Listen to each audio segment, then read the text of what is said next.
नमस्कार दोस्तों। टॉपिक हमारा चल रहा था क्लास 10th का हाइट और डिस्टेंस, जिसमें हमने 4 क्वेश्चन पहले कर लिए हैं। अब आपके सामने ये 5वां क्वेश्चन आ रहा है, तो इसको ध्यान से समझें। देखो, 1.5 मीटर लंबा एक लड़का 30 मीटर ऊंचे एक भवन से कुछ दूरी पर खड़ा है। यानी कि एक लड़का है, उस लड़के की जो हाइट है, उस लड़के की हाइट है 1.5 मीटर। अब होता क्या है, अब वो लड़का एक भवन की तरफ, और भवन की जो हाइट है वो है 30 मीटर। तो ये भवन हो गया, इसकी हाइट हमने यहां से यहां तक इसकी मान ली 30 मीटर, और लड़के की जो हाइट है वो है 1.5 मीटर। आगे क्वेश्चन, जब वह ऊंचे भवन की ओर जाता है, यानी कि इस भवन की ओर ये आगे बढ़ रहा है, ये जमीन हो गई। अब ये लड़का यहां से इस भवन की ओर जब आगे बढ़ता है, तो हमने मान लिया वो लड़का यहां आ जाए। हाइट इसकी 1.5 है, आगे जाने के बाद भी 1.5 ही रहेगी। तो होता क्या है, उसकी आंख से भवन के शिखर का उन्नयन कोण 30 डिग्री से 60 डिग्री हो जाता है। यानी कि जब लड़का यहां खड़ा हुआ है, तब इसका जो उन्नयन कोण है वो तो है 30 डिग्री। उन्नयन यानी एलिवेशन एंगल, ये 30 डिग्री है। लेकिन जब लड़का आगे बढ़ जाता है तो उसका उन्नयन कोण हो जाता है 60 डिग्री। अब ये यहाँ पर 60 डिग्री हो गया। तो बताइए कि वह भवन की ओर कितनी दूरी तक चलकर गया। यानी कि ये वाली जो डिस्टेंस है वो हमें बतानी है। इसको हम x मान लेते हैं और इसको y मान लेते हैं। त्रिभुज के ये जो वर्टेक्स हैं, इसको ए बी सी कुछ भी हम नाम दे सकते हैं। जैसे ये a, ये b, ये c और ये हो गया d। देखो, अब इससे पहले जितने जो भी हमारे पास 4 क्वेश्चन हमने किए थे, उन क्वेश्चनों में क्या था, ट्रायंगल हमेशा एक ही बन रहा था। तो हमने फॉर्मूला tan का, sin का, cos का, कोड या कोसेक जो भी था, उसमें से किसी भी एक फॉर्मूले को हमने यूज कर लिया था। यहाँ पर कंडीशन क्या है, यहाँ पर हमें पास 2 बार फॉर्मूला लगाना पड़ेगा, और दोनों बार फॉर्मूला जो लगता है इस वाले चैप्टर में, वो हमेशा 90 डिग्री वाले त्रिभुज के अंदर लगेगा। तो यहाँ पर 90 डिग्री वाले त्रिभुज 2 हैं, आपको बता देते हैं अभी। अच्छा, अगर ये 1.5 हाइट है, तो ये वाली भी 1.5 रहेगी। तो ये जो ऊपर वाली बची है, ये कितनी बची? 30 में से माइनस होकर आ जाएगा। अगर 30 में से 1.5 को करते हैं माइनस, तो ये आपके पास में आ जाता है 28.5। तो ये जो हाइट है यहां से यहां तक की, ये 28.5 होगी। चलिए आगे बढ़ते हैं। देखो, इसमें क्या करते हैं, हमेशा पहले छोटे वाले त्रिभुज में रूल लगाएंगे, उसके बाद बड़े वाले त्रिभुज में लगाएंगे। इससे आपका काम आसान हो जाएगा। तो हमारे पास में त्रिभुज है, त्रिभुज ए सी डी, ये वाला 90 डिग्री का त्रिभुज है, इसमें लगा देते हैं। त्रिभुज ए सी डी में फॉर्मूला कौन सा लगेगा, ये लंब है, ये आधार है। तो लंब और आधार का फॉर्मूला आप जानते हो, लाल बटा कक्का साइड में क्लियर करो जब भी क्वेश्चन आता है। तो लाल बटे कक्का के हिसाब से आप देख रहे हो, लंब और आधार का tan का फॉर्मूला है। तो यहाँ लगेगा आपके पास में tan थीटा इक्वल टू हो गया लंब बटा आधार। थीटा की वैल्यू यहाँ पर है 60 डिग्री, तो tan 60 इक्वल टू हो गया, लंब है 28.5 और आधार है यहाँ पर 5। tan 60 की जो वैल्यू है आपको खूब पता है, √3 होती है 28.5 अपॉन में 5।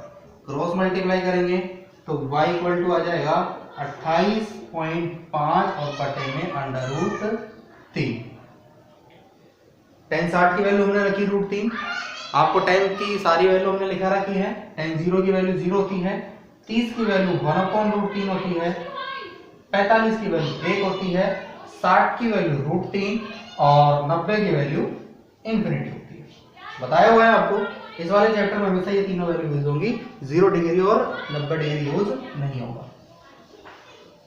आगे बढ़ते हैं। अब इसका रैशनलाइजेशन कर सकते हैं, यानी कि परमीकरण। परमीकरण आपको तभी करना है जब इस रूट के अंदर वाली संख्या से ऊपर वाली संख्या कट जाए।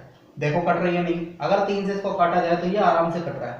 तो हम इसका रैशनलाइजेशन कर देंगे, यानी कि √3 से ऊपर नीचे मल्टीप्लाई। तो ये बन जाएगा 28.5 √3 बटा 3। 3 से इसको कैंसिल आउट करेंगे तो ये बनेगा 3 9 27, 1 बचा 3 पर, यानी कि 9.5। तो y की वैल्यू आ गई 9.5 √3 मीटर। ये y की वैल्यू है। क्वेश्चन में हमसे पूछा है वह भवन की ओर कितने दूरी तक चलकर गया है, यानी कि यहाँ से यहाँ तक कितने मीटर चला है। तो हमें x की वैल्यू तो निकालना पड़ेगी और x की वैल्यू ही हमारा आंसर होगा।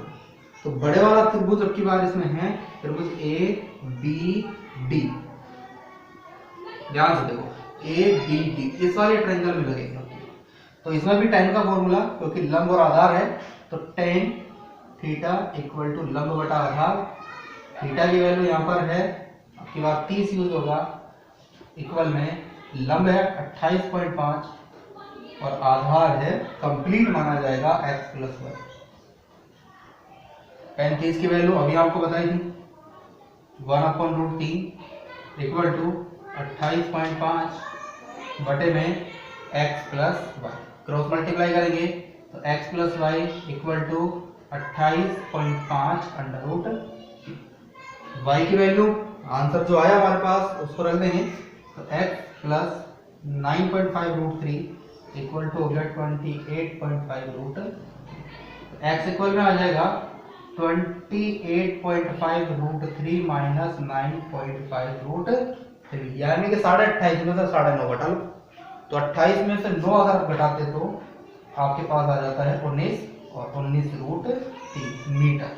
ये इसका आंसर होगा। यानी कि लड़का जो है वो पहले बी पॉइंट पर था और सी पॉइंट पर पहुंचने के बाद वो 19 √3 मीटर चल देगा। ये हमारा कंप्लीट आंसर होगा, क्योंकि आंसर में यही पूछा है, क्वेश्चन में यही पूछा है कि भवन की ओर कितने दूरी तक चलकर गया।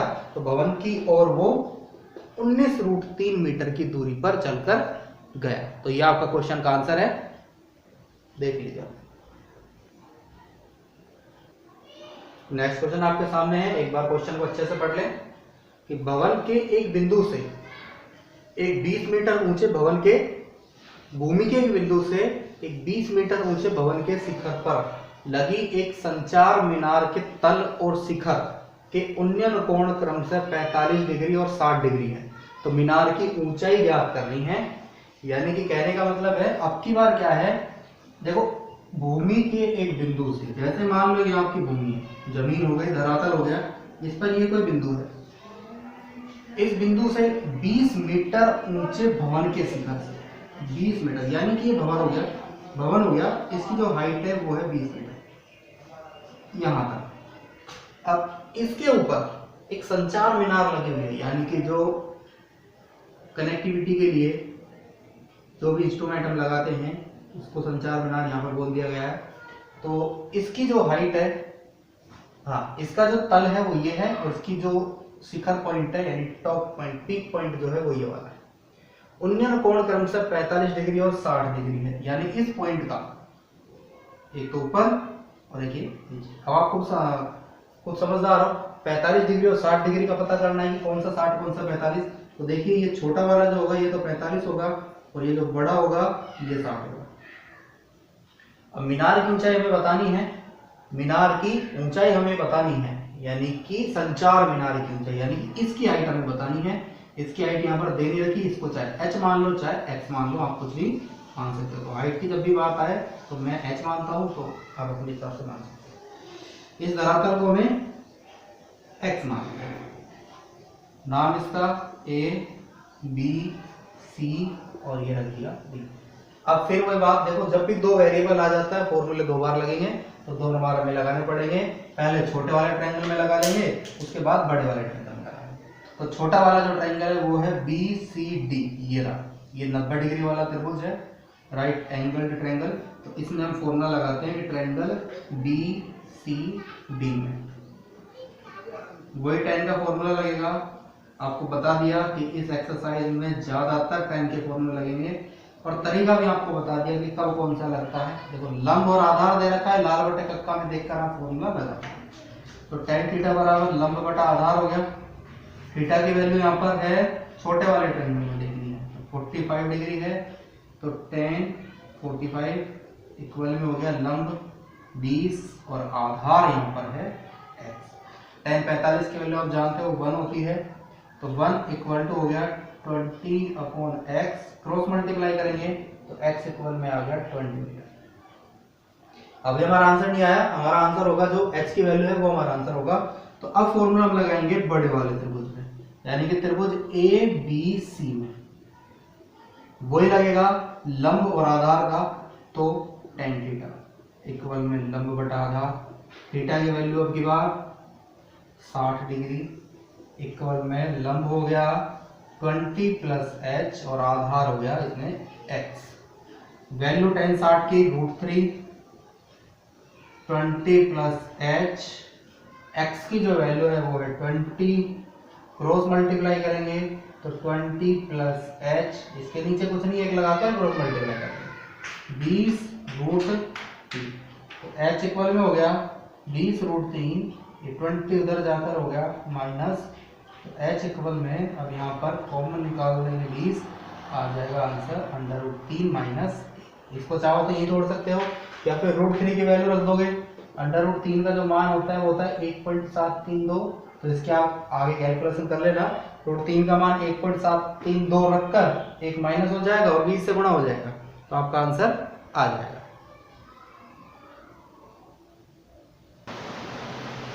हाँ, तो उम्मीद है कि आपको टॉपिक समझ में आ रहा होगा। तो आप घर पर भी इन क्वेश्चनों को ट्राई करो।